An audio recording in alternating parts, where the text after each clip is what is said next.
에스더서는 이스라엘 백성들이 페르시아의 아하수에로 왕의 통치 기간 중 에스더와 모르드게를 통해 역사 가운데 행하신 하나님의 구원의 섭리를 기록하고 있습니다. 역사적으로 왕의 명령을 거역한 왕후 와스디를 폐위시키려는 모사들의 계략을 따라 조서를 내린 뒤 그리스와의 전쟁에서 크게 패한 아하수에로 왕은 그 일을 후회하며 되돌아보게 되었는데, 왕후 와스디의 복귀를 두려워한 신하들은 왕의 눈에 아름다운 처녀를 대신하여 왕으로 삼으라고 간언합니다. 이때 폭정과 억압의 통치가 가득한 생활 속에 포로된 자였으며 식민지에서 태어나 부모마저 잃은 고아의 신분이며 여인으로서의 삶을 살아야 했던 에스더에게 왕후가 될 수 있는 기회가 주어진 것은 그녀의 노력으로 이루어질 수 없는 일이었습니다. 그렇다고 이 모든 시간의 흐름 속에 이루어진 일들이 우연의 일치로만 여길 수도 없습니다. 특별히 9절에 은혜를 베풀어에 사용된 단어는 헤세드인데, 이는 보통 그의 백성을 향한 하나님의 자비와 사랑을 표현하기 위해 사용된 히브리어입니다. 즉, 에스더의 삶에 일어난 환경의 변화는 그의 백성들을 돌보시는 하나님의 섭리와 사랑 가운데 이루어진 일임을 나타냅니다. 특별히 유대인이었던 모르드게는 부모를 잃은 에스더를 자기 딸같이 양육하며 유대인으로서의 정체성을 드러내지 말 것을 가르쳤었습니다. 이는 모르드게가 에스더로 하여금 페르시아의 포로 생활 중인 환경 속에서 유대인으로서의 정체성을 잊지 않도록 하기 위함도 있었지만, 에스더를 향한 자비와 사랑의 마음으로 페르시아의 환경 가운데 그녀를 두지 않기 위해 노심초사 노력했음을 통해 더욱 알 수 있습니다.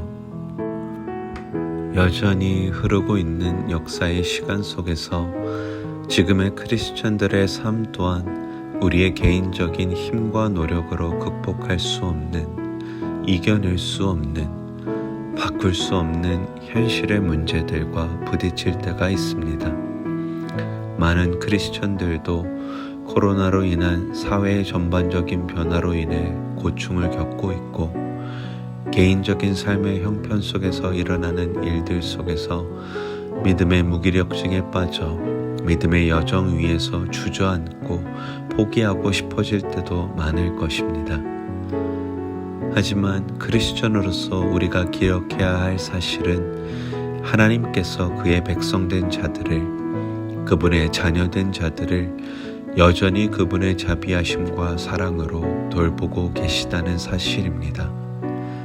하나님께서 우리를 자녀 삼으시기 위해, 백성 삼으시기 위해 하나님의 아들을 보내주신 사랑을 기억하며 주님을 바라볼 때, 지금의 환경과 상황 속에서도 여전히 그 사랑을 하나님의 아들을 통하여 우리에게 허락하여 주심을 경험하게 될 것입니다.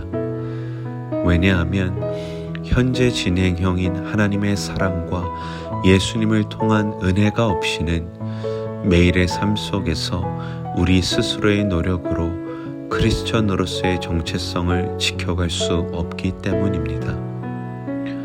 한 가지 더 기억해야 할 것은, 에스더를 통해 하나님의 구원의 섭리를 이루시기 위해 한 유다인 곧 모르드게를 먼저 예비시켜 주셨다는 사실입니다.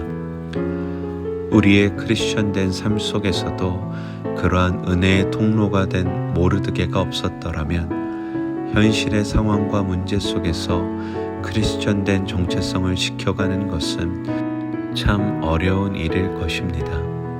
하지만 하나님께서 부르심을 받은 성도들과 함께 세워가시는 교회를 통해 그분의 사랑을 베풀고 계시며 그 사랑을 더욱 깊이 알게 하시고 계십니다.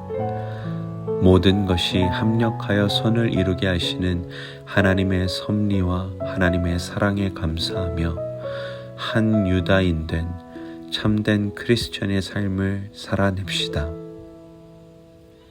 이 말씀을 바탕으로 함께 기도하는 시간을 갖도록 하시겠습니다.